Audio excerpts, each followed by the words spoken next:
Bienvenue sur votre chaîne préférée Akhbar al-Bled de Hassan Atlemsen. Voilà pourquoi la France et l'Algérie n'ont rien divulgué de leurs accords. 6 semaines après la visite d'Emmanuel Macron, la première ministre Elisabeth Borne s'est rendue à son tour à Alger, accompagnée de la moitié de son gouvernement, plus de 16 ministres.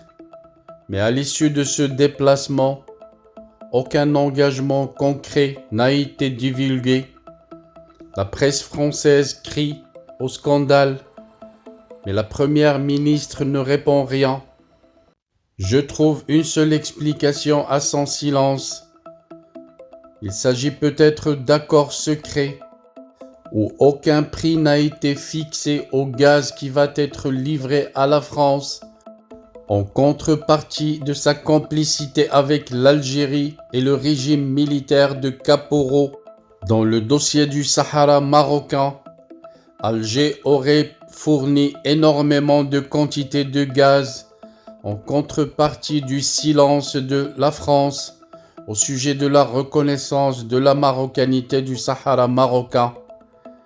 En contrepartie, aucun prix n'a été fixé à l'Algérie en contrepartie de la complicité de la France pour surveiller et anéantir les Kabyles de la diaspora algérienne qui réclament l'indépendance de la Kabylie. La France a présenté son soutien au régime algérien d'Almoradiyya pour faire taire l'opposition à l'étranger. Entre la France et l'Algérie, c'est un accord entre le diable et son fils. Oui, le diable, c'est le régime français qui a encore cette nostalgie au colonialisme et à la mainmise sur les régions colonisées et les richesses dont regorgent les sols de ces pays.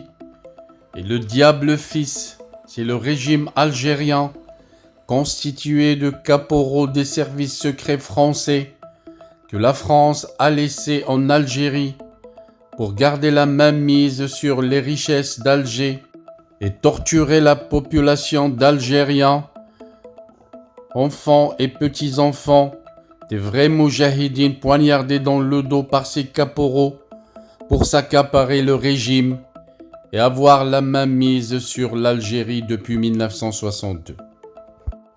Pour Elisabeth Borne, la première ministre française, c'était son premier déplacement à l'étranger et elle n'a pas voulu évoquer le dossier du gaz, pourtant au cœur des préoccupations de la France, et pas le dossier des visas, pourtant une préoccupation majeure du peuple algérien. Il s'est contenté de se féliciter d'un partenariat renouvelé, inscrit dans la durée. Mais c'était quoi ? Aucune honte de ne pas être capable de le dire. Preuve qu'il s'agit d'accords des services secrets plutôt qu'un accord de gouvernement à gouvernement. Pourquoi donc toute cette fantasia ? La presse française n'a pas manqué de noter l'absence de fond de cette messe ministérielle à Alger qui a été cachée sous le prétexte d'une visite de courtoisie où les ministres auraient fait uniquement connaissance. La première ministre française a passé 2 jours à Alger, mais pas d'acte concret, indique à ce titre France Info. Des symboles, il en a d'ailleurs beaucoup été question pendant ces 2 jours de visite, beaucoup moins en revanche d'accords concrets, sonnants et trébuchants, ajoute le même média, avant de relever que 12 protocoles ont tous de même été signés entre les deux parties, parmi lesquels beaucoup de déclarations d'intention, mais rien de spectaculaire sur le fond. Preuve qu'il y a quelque chose sur le fond qui ne pouvait pas être dit.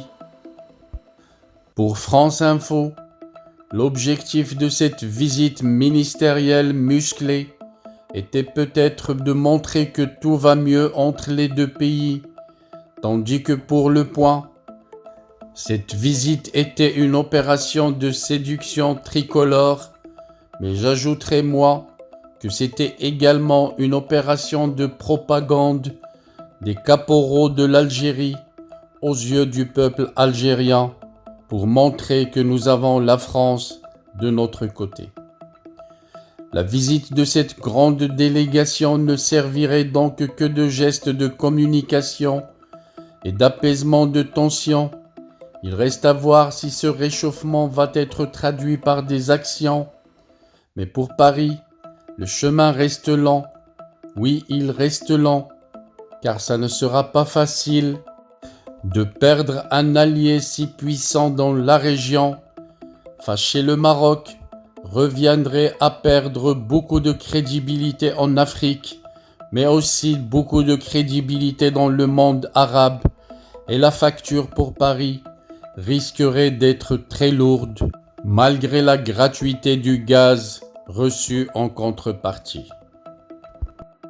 Même chose pour la diaspora algérienne kabyle, qui réclame l'indépendance de la Kabylie. La diaspora kabyle est très impliquée dans le tissu social et dans l'économie de la France. Fâcher la diaspora algérienne d'origine kabyle reviendrait à jouer avec le feu, car c'est bien de la stabilité de toute la France que le gouvernement français est en train de jouer en allant comploter avec les caporaux d'Algérie contre les doléances humanitaires du peuple kabyle. Toujours est-il, il y a lieu de noter que la première ministre française a effectué une visite de 2 jours en Algérie et au cours de ce déplacement, les partis n'ont concrétisé aucun engagement, aucun projet et n'ont montré qu'une simple volonté de créer un partenariat sans que l'une ou l'autre partie ne s'engage sur des dossiers clairement identifiés. Le communiqué conjoint comique publié à l'issue de la visite ne comprenait que des déclarations d'intention et des lettres d'intention, preuve bien entendu que les promesses seront très difficiles à tenir par la France qui reste tout de même un pays démocratique et qui a des principes.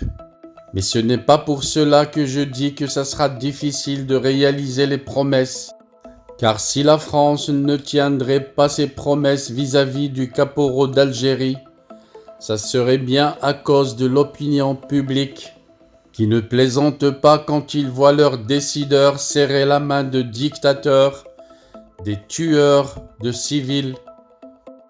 Et les caporaux d'Algérie sont bien médaillés à ce sujet, des tueurs de Kabyles en Kabylie, des tueurs de Sahraouis détenus malgré eux et contre leur volonté dans les camps de Tindouf, des camps où ils sont emprisonnés pour d'une part faire de la mendicité vers le monde et vers l'Europe surtout, mais surtout pour des raisons autres, des raisons qui sont politiques, celle d'attaquer l'intégrité territoriale du Maroc pour l'empêcher de réclamer un jour son Sahara oriental, le Sahara oriental qui a toujours appartenu au Maroc et que la France a annexé à son département d'outre-mer qu'elle avait appelé à l'époque Algérie, croyant qu'elle allait rester pour toujours en Algérie. En tout cas, en attendant que le gouvernement français divulgue les vraies raisons de son déplacement, la presse française cartonne, 16 ministres français et 0 projet concret. La farce qui éclate au grand jour, précise un média. Le grand tapage médiatique qui a accompagné la visite du président français et qui s'est poursuivi avec celui de la première ministre n'a finalement été que de la poudre aux yeux, pour l'Algérie surtout. L'Algérie et la France n'ont concrétisé aucun engagement, aucun projet, et n'ont montré qu'une simple volonté de créer un partenariat sans que l'une ou l'autre partie ne s'engage sur des dossiers clairement identifiés. Je trouve là une certaine naïveté de la presse française, car si les deux parties françaises et algériennes n'ont rien déclaré de concret, c'est parce qu'il y a du concret qui est trop secret et impossible à divulguer à la presse. En tous les cas, ce nouveau partenariat entre l'Algérie et la France et ce déplacement du jamais vu ont été un grand échec médiatique, politique, économique et diplomatique, ce qui n'est pas à l'avantage du gouvernement français, guidé pour la première fois de l'histoire de la France par une dame. Et là, je ne suis pas misogyne, mais je dirais que c'est honteux pour une dame qui accède pour la première fois de l'histoire de la France au pouvoir du poste de première ministre, de jouer ce jeu sale de l'Algérie et d'aller serrer la main à des dictateurs qui ont tué des milliers de civils innocents et qui en tueront davantage sous la couverture d'une primature française féminine. C'est honteux, Madame Elisabeth. En tout cas, Audrey Azoulay ne l'aurait pas fait si elle avait accepté d'être Premier ministre avant que vous le soyez.